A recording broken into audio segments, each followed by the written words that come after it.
Welcome to the Pioneer Coaches Show presented by GoMart. I'm your host, Sports Information Director Jagger Furr, and with me now is head acrobatics and tumbling coach Taylor Broadwater. Coach, thanks for being here today. Thanks for having me. All right, Coach, you came into last week number 11 in the country. It was a statement victory at West Liberty. Had your season high 260.460 to West Liberty's just 236.075. What did you think of your girls' performance on Sunday?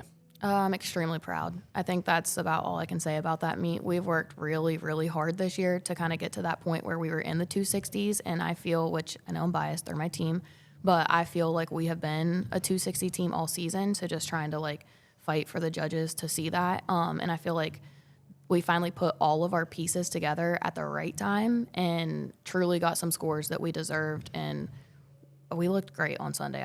I was extremely happy with what the girls put together and all of them working together to improve some scores and some events that we've been struggling with. And they executed, I feel like, with a lot of confidence on Sunday. And, once again, it's kind of been the story of the season. The injury bug, hit a little bit once again. What'd you like about your girls being able to persevere once again through the injuries?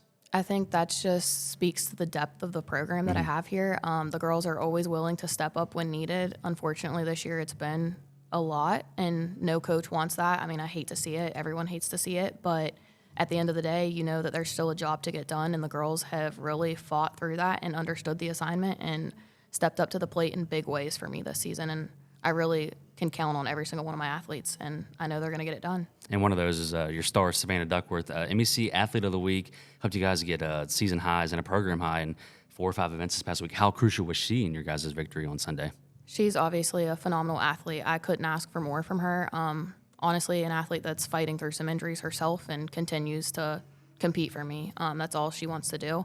So I do think that she definitely helps set the standard for what the expectation is here and what we're going to push through. And her execution is unmatched. I mean, she's a phenomenal athlete on every event for me. So very deserving. I'm very proud of her, but I'm proud of the girls because obviously it takes all of them to kind of get those accolades and help her through that as well. But they definitely have worked together this year as a team, and that's what I'm most proud of. All right, Coach. Well, we appreciate you coming on today, and we'll talk to you next week once all of the MECs is announced. Thank you so much. Welcome back to the Pioneer Coaches Show presented by GoMart. With me now is head softball coach Sara Scoone. Coach, thanks for being here today. Thanks for having me. All right, Coach. It was a busy week for you guys last week. It was a 6-game week. Started out with Concord on the road on Wednesday. A tough place to play for you guys. Just kind of your kryptonite over the years there. You lost both of them 5-3 in the first one, and then the second game, I mean, a couple errors, and then you look up at the scoreboard, it's 8-0 game, and they ended in 5 innings. Just your thoughts on Wednesday's performance? I don't think the Pioneers showed up in the slightest. No, we looked like poop. I mean, all the way through. Defense, hitting, pitching, all of it. Nothing came to show to play. I mean, seriously, it was every aspect, and they know this. We've talked about it. It's, nothing they're not going to hear when they hear this. But all in all, I think my biggest thing is if you're going to reach for the stars, you can't keep standing your feet on the beach. Mm-hmm. you gotta move, and you have to move constantly. So that's kind of where we are with that game. There was a lot to take and none to take from that day. You know what I mean? Yeah. So moving forward. And then, you guys obviously did that on Saturday. Came back with West Virginia Wesleyan, a 9-1 6-inning game in the first one, and then 3-1 victory. The pitching, the defense was really good on Saturday. Just your thoughts on how the girls performed on Saturday? Yeah, Saturday I did think our pitching and defense really propelled us. I do not think that first game where we had the 9 runs, we scored a lot of runs on errors made by the other team. So we were humble with that one. Nothing that we were walking away too proud of there. Pitching, it really did shine. They were hitting their spots very well.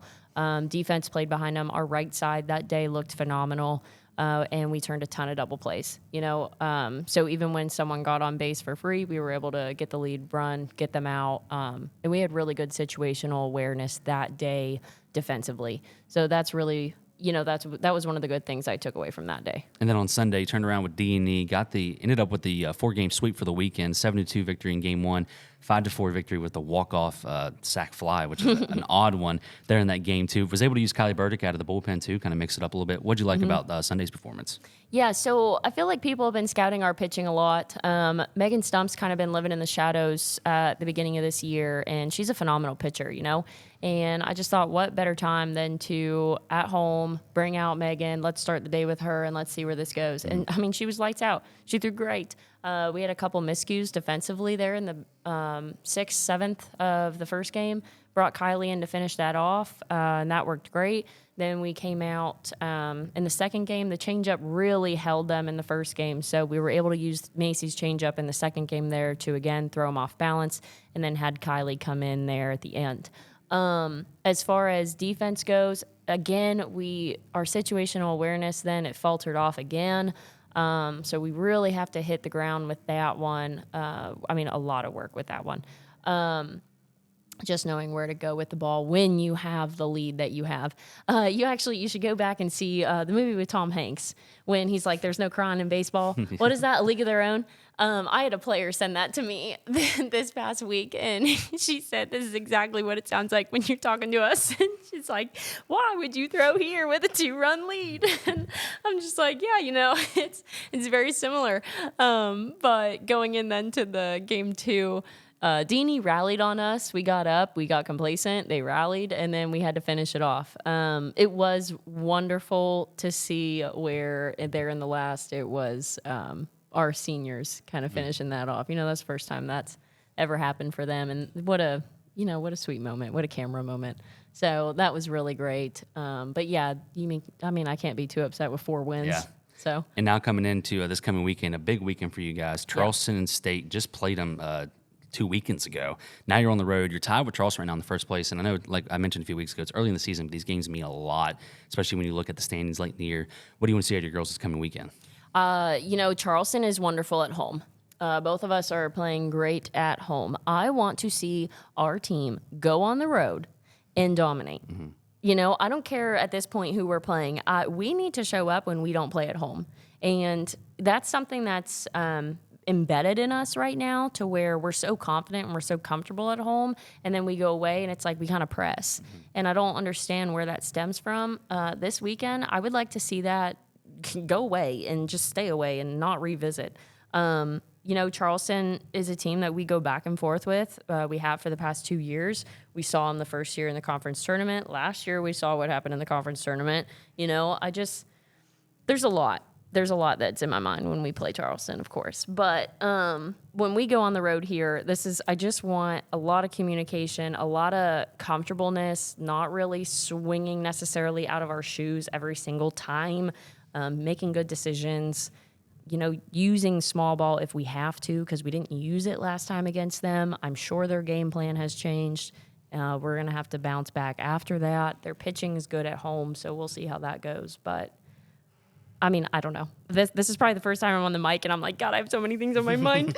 But I'm not even thinking about State, if you want me to be honest. Like, I'm just I want to beat every team I play, but man, do I want to go out this weekend and look good and play good and feel good and, go into Easter not stressed, just a good weekend. So that's where I'm at. And those games this weekend, Friday and Saturday on the road at Charleston, West Virginia State. Coach, appreciate you coming on today, and good luck this coming weekend. Thank you.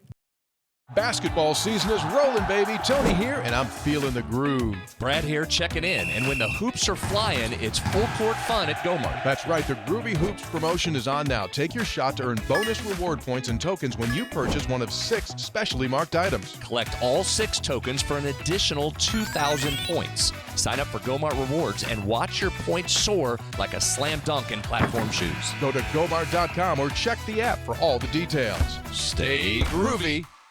Welcome back to the Pioneer Coaches Show presented by GoMart.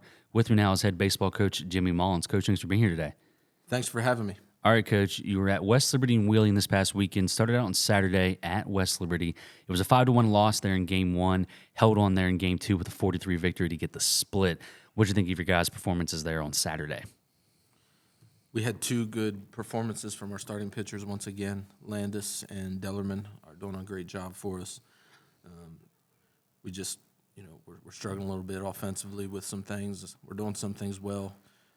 We kicked the ball around in the first inning with 2 outs, and that's what ultimately cost us the game. So, we just got to do a better job of getting ourselves prepared before the game to play.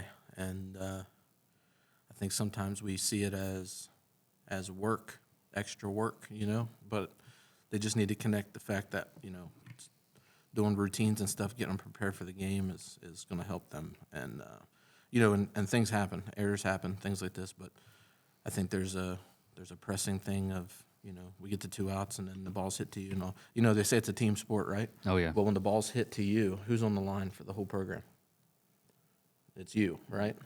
So, like, if you haven't prepared and been ready, it gets exposed. And they call the baseball the little white rat. The little white rat's going to find you and expose you in this game. So I think that we have some people that are pressing because we've had so many injuries. I mean, we like 5 of our best players haven't been on the field yet together.